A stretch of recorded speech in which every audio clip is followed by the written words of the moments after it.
오늘 보실 말씀은 이사야 45장 1절부터 8절까지 말씀입니다. 이사야서 45장 1절부터 8절까지 말씀 한 절씩 교독하여 읽겠습니다. 여호와께서 그의 기름 부음을 받은 고레스에게 이같이 말씀하시되 내가 그의 오른손을 붙들고 그 앞에 열국을 항복하게 하며 내가 왕들의 허리를 풀어 그 앞에 문들을 열고 성문들이 닫히지 못하게 하리라.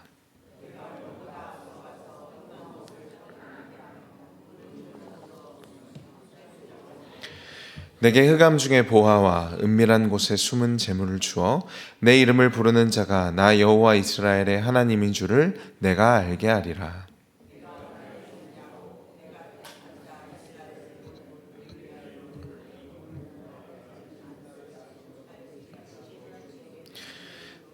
나는 여호와라, 나 외에 다른 이가 없나니 나밖에 신이 없느니라. 너는 나를 알지 못하였을지라도 나는 내 띠를 동일 것이요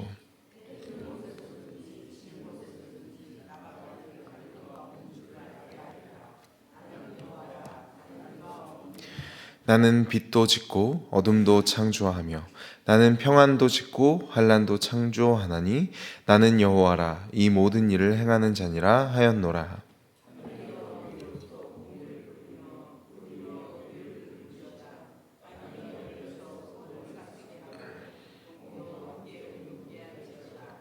나 여호와가 이 일을 창조하였느니라. 아멘.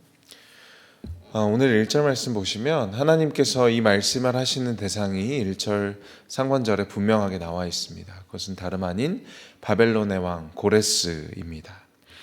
하나님은 바벨론의 왕 고레스에게 심지어 하나님의 이름도 알지 못하는 이 왕에게 기름 부음 받은 자라는 칭호를 붙이고 계십니다. 여기서 기름 부음을 받았다고 해서 우리가 어떤 사람이 거룩하거나 어떤 사람의 성품이 좋다라는 뜻으로 해석하는 것이 아니라 여호와 하나님의 목적을 위해서 따로 구별되었다라는 것으로 우리가 볼 수 있습니다.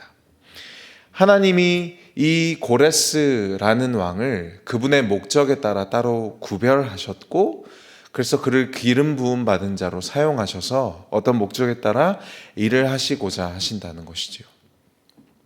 그래서 하나님께서 이 왕을 붙잡고 계심으로 1절 하반절의 내용을 보시면은 열국을 항복하게 하신다. 왕들의 허리를 풀 것이다. 문들을 열고 성문들이 닫히지 못하게 할 것이다 라고 말씀하십니다.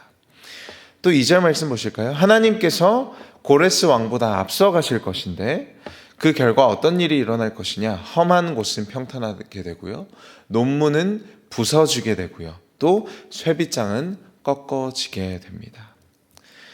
지금 하나님께서는 하나님을 알지 못하는 왕 고레스를 위해서 이렇게 일하신다. 그를 기름 부음 받은 자로 세우셔서 하나님의 목적에 따라 일하실 텐데, 그분이 일하실 때 고레스 앞에 모든 열국이 항복하게 되고 왕들이 그 앞에 엎드리게 될 것이고 험한 곳은 평탄하게, 또 논문은 부서지고 쇠빗장은 꺾어진다라고 이야기해 주십니다. 계속해서 3절 말씀 보겠습니다. 하나님은 고레스 왕에 대한 또 다른 도움을 준비하십니다. 내게 흑암 중에 보화와 은밀한 곳에 숨은 재물을 주어 내 이름을 부르는 자가 나 여호와 이스라엘의 하나님인 줄을 내가 알게 하리라. 1절부터 3절까지 하나님은 이 고레스라는 왕을 기름 부음 받은 자로 세우셔서 그의 앞서 행하실 뿐만 아니라 그에게 필요한 은밀한 곳에 숨은 재물과 흑암 중에 보화까지 허락하시겠다라고 말씀하시죠. 도대체 하나님은 이 고레스 왕에 대해서 어떤 목적을 가지고 계시기에 그의 앞길을 평탄하게 하시는가, 또 그에게 재물을 주시는가? 우리는 이 고레스 왕에 대한 하나님의 이러한 일하심을 하나님의 백성들에 대한 하나님의 목적과 하나님의 일하심과 관련해서 생각할 수밖에 없습니다. 그래서 4절 말씀에 이렇게 기록되어 있는 것이죠. 내가 나의 종 야곱, 내가 택한 자 이스라엘을 위하여 내 이름을 불러. 심지어 하반절을 보시면 너는 나를 알지 못하였을지라도 내게 칭호를 주었노라. 하나님께서 고레스라는 왕에 앞서서 행하시고 고레스에게 또 숨은 재물, 흑암 중에 보화도 주시면서 그와 더불어 일을 하시는 분명한 목적과 이유는 무엇이냐면 바로 하나님이 나의 종 야곱, 내가 택한 자 이스라엘을 구원하는 그 일에 있어서 고레스라는 인물을 사용하시고자 하시는 것이죠. 여러분, 하나님은 지금 여전히 야곱과 이스라엘을 기억하고 계십니다. 하나님은 지금 이스라엘을 바벨론에 멸망한 수많은 민족들 중 하나가 아니라 열방의 하나님, 우주의 하나님의 유일한 관심사로 바라보고 계시죠. 아무도 고레스 왕이 야곱과 이스라엘을 향한 하나님의 구원 계획의 일부임을 알지 못합니다. 온 우주의 주인의 관심이 작고 미천한 이스라엘이라는 민족에 있을 줄은 상상도 하지 못한다라는 것이죠. 성경은 지금 이 고레스라는 인물, 그리고 이 고레스라는 인물이 다스리는 이 바벨론이라는 이 거대한 제국을 오직 야곱과 이스라엘을 향한 구원 계획의 일부로서 그 자리에 존재하게 한다라고 말합니다. 고레스가 불리우는 칭호, 그가 누리는 권세와 명예, 권력, 부와 명예, 또 그의 모든 승리는 오직 야곱과 이스라엘이라는 그 작은 민족을 구원하시는 하나님의 구원 계획의 일부일 뿐이다라고 말하는 것이죠. 그러니까 바벨론 사람들 입장에서, 그리고 바벨론의 왕 고레스 입장에서, 그리고 이 말씀을 바라보는 수많은 열국의 민족들의 입장에서 하나님은 정말 이상한 이야기를 하고 계신 겁니다. 이 모든 제국과 나라가, 이 왕이, 이 모든 부와 명예가 야곱, 이 작은 민족 이스라엘 위하여 존재한다라고 말씀하고 계신 것이죠. 제가 어렸을 때 저는 이제 시골에 살아서 용인에 있는 에버랜드를 고등학생이 돼서 처음 가봤습니다. 그곳에 가서 제가 처음 들어가서 속으로 어떤 생각을 했냐면, 하나님이 나를 위해서 이곳에 놀이공원을 지어두셨구나라는 생각을 했습니다. 여러분, 용인 에버랜드가 그 전에는 자연농원이었다라고 하더라고요. 저는 어떤 목적과 쓰임을 위해서 이 자연농원이, 또 에버랜드가 그 자리에 생겨났는지 저는 알지 못했지만, 어린 저에게는 그저 하나님께서 나를 위해서 이곳에 준비하신, 나를 위해 존재하는 공간이라고 생각했습니다. 여러분, 지금 하나님은 오늘 본문에서 마치 그런 이야기를 하고 계신 것입니다. 바벨론이라는 제국, 그 제국의 강력한 힘과 정복의 역사, 또 그 제국을 다스리는 왕 고레스이죠. 그리고 하나님은 그 제국의 역사가, 힘과 권세와 이 군사력이, 그 왕의 칭호가 이 고레스라는 역사적인 인물이 미천하고 보잘것없는 이스라엘이라는 작은 민족을 위해 존재한다. 그것이 고레스가 왕으로 불리우는 목적과 이유이다라고 말씀하시고 계십니다. 태어나서 처음 놀이공원에 도착한 소년에게 이 거대한 놀이공원은 오직 너 한 사람만을 위해서 존재해왔고 또 존재하며 앞으로도 존재할 것이다 라고 말하는 것과 같은 논리라는 것이죠. 이제 바벨론이라는 거대한 제국과 그 나라 왕 고레스는 이스라엘이라는 작은 민족을 구원하시는 하나님의 구원 계획 안에서 해석돼야 하고 존재한다라는 말입니다. 그래서 계속해서 5절 말씀 볼까요? 나는 여호와라, 나 외에 다른 이가 없나니 나밖에 신이 없느니라. 너는 나를 알지 못하였을지라도 나는 내 띠를 동일 것이요. 여러분, 하나님의 이 강력한 의지와 하나님의 결단이 보이십니까? 하나님 외에, 나 외에 다른 신이 없다. 나밖에는 신이 없다. 너는 나를 알지 못할지라도. 여러분, 지금 하나님은 하나님을 알지도 못하는 왕 고레스를 데려다가 그를 기름 부음 받은 자로 세우시고 그로 하여금 열국들을 정복하게 하시고 그에게 수많은 재물과 군사력을 허락하고 계십니다. 오늘 5절 말씀의 하반절에 보시면 나는 내 띠를 동일 것이요. 내 띠를 동인다라는 말에 세번역 성경이나 영어 성경 번역들은 나는 너를 강하게 할 것이다. 나는 너를 무장시킬 것이다. 하나님이 이처럼 강력한 의지로 하나님을 알지도 못하는 왕 고레스를 데려다가 이렇게 일을 하시는 이유는 하나님이 이스라엘과 이 야곱을 구원하시기 위함입니다. 여러분, 그래서 우리는 두 가지를 알 수 있죠. 첫 번째, 하나님은 하나님을 모르는 나라, 제국, 왕, 지도자들을 통해서도 일하십니다. 하나님의 구원 계획 밖에서 일어나는 일은 아무것도 없습니다. 두 번째, 하나님의 관심은 하나님의 백성들의 구원에 있습니다. 세상이 모두 바벨론의 힘과 바벨론의 지도자에 집중할 때 하나님은 그저 수많은 민족들 중에 하나인 이스라엘만 바라보고 계시고 그 이스라엘을 구원하기 위한 구원 계획 안에 바벨론과 고레스 왕을 위치하게 하십니다. 계속해서 6절 말씀 볼까요? 해 뜨는 곳에서든지 지는 곳에서든지 나밖에 다른 이가 없는 줄을 알게 하리라.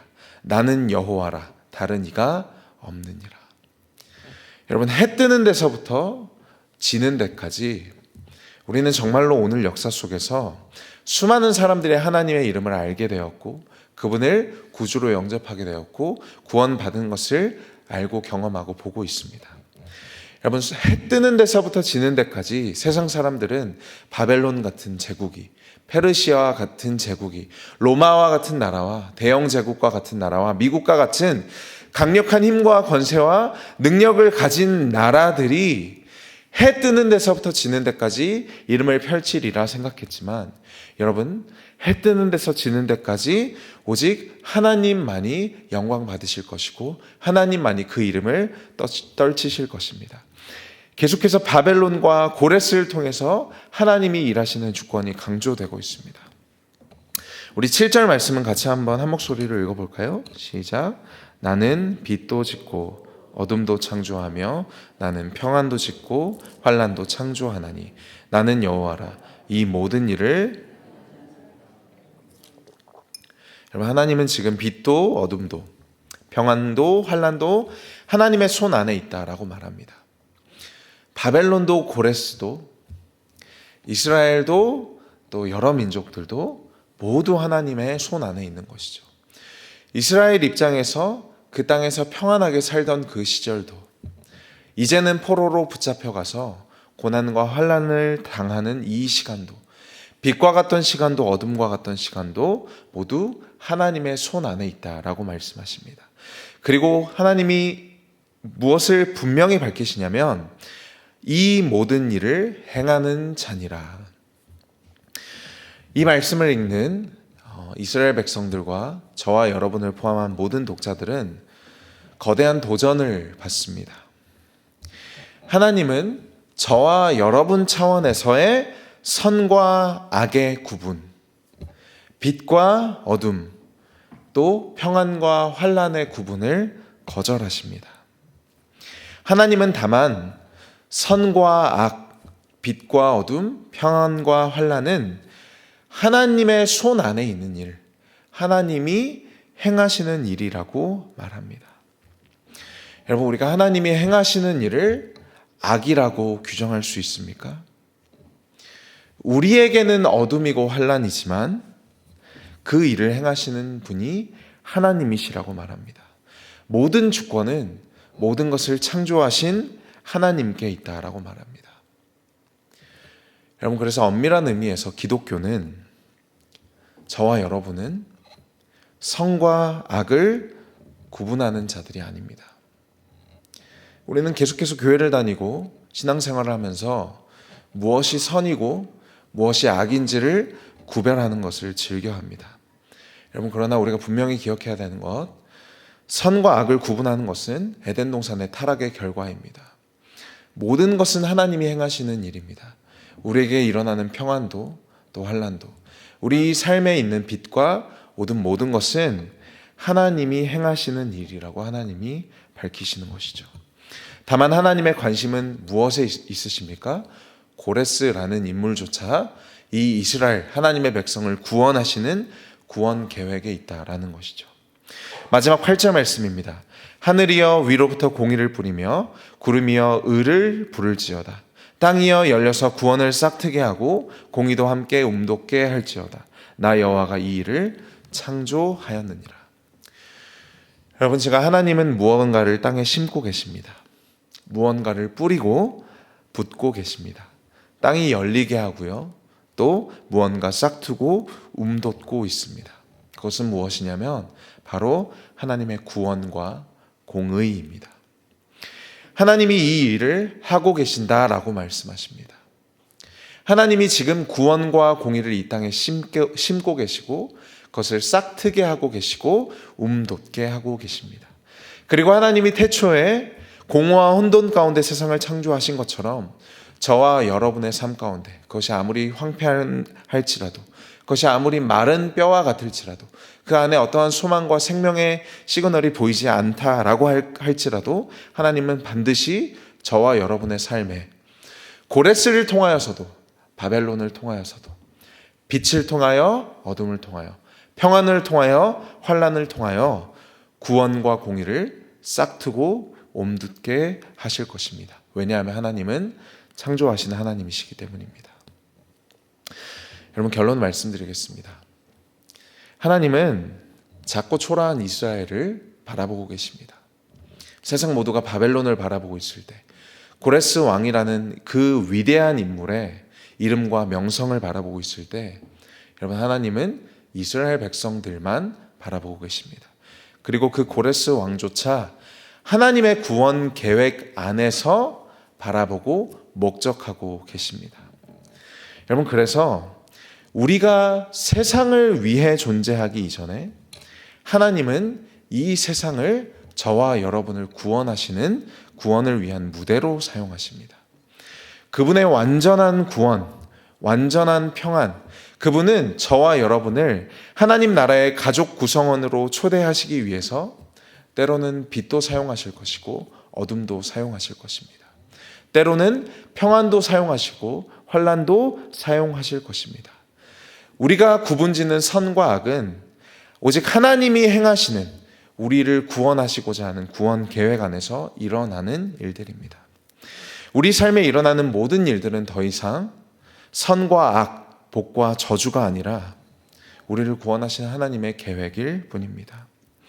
오늘도 세상은 작고 초라한 우리가 누구인지도 저와 여러분의 이름도 알지 못하지만 여러분, 하나님은 저와 여러분만을 바라보고 계십니다. 세상이 바벨론과 고레스를 바라보고 있을 때 하나님은 저와 여러분을 바라보고 계십니다. 그분이 우리를 기억하시고 바벨론과 고레스와 같은 세상을 통하여 저와 여러분의 삶에 개입하실 것입니다. 그 하나님은 창조하시는 하나님이시므로 여러분, 저와 여러분의 삶에 아무것도 없다고 좌절하실 필요 없습니다. 내가 하는 일이 아니라 하나님이 하시는 일이며 하나님은 반드시 해내시는 하나님, 무에서 유를 창조하시는 하나님이시기 때문입니다. 오늘도 이 바벨론과 같은 세상 속에서 나를 구원하시는 하나님의 그 구원 계획에 붙들린 바 되어서 하나님의 목적과 하나님의 계획하심과 하나님의 일하심 가운데 그 섭리 가운데 하나님과 동행하신 여러분들 되시기를 주님의 이름으로 축복합니다. 기도하겠습니다. 빛과 어둠도 평안과 환난도 하나님께서 행하시는 일입니다. 하나님은 오늘도 우리를 바라보시고 또 우리를 구원하시며 아무것도 없는 우리의 삶 가운데 하나님의 선하신 일들, 구원과 공의를 창조해내고 계십니다. 바벨론과 같은 세상 속에서 세상을 바라보고 그 세상에 휩쓸려 낙담하고 절망하는 것이 아니라 오직 내 영혼을 바라보고 계시고 내 영혼의 구원을 위해서 신실하게 또 성실하게 일하고 계시는 그 하나님을 바라봄으로 낙심하지 않고 계속해서 선을 행하는 하나님의 백성들 다 되게 하여 주시옵소서. 예수님의 이름으로 기도합니다. 아멘.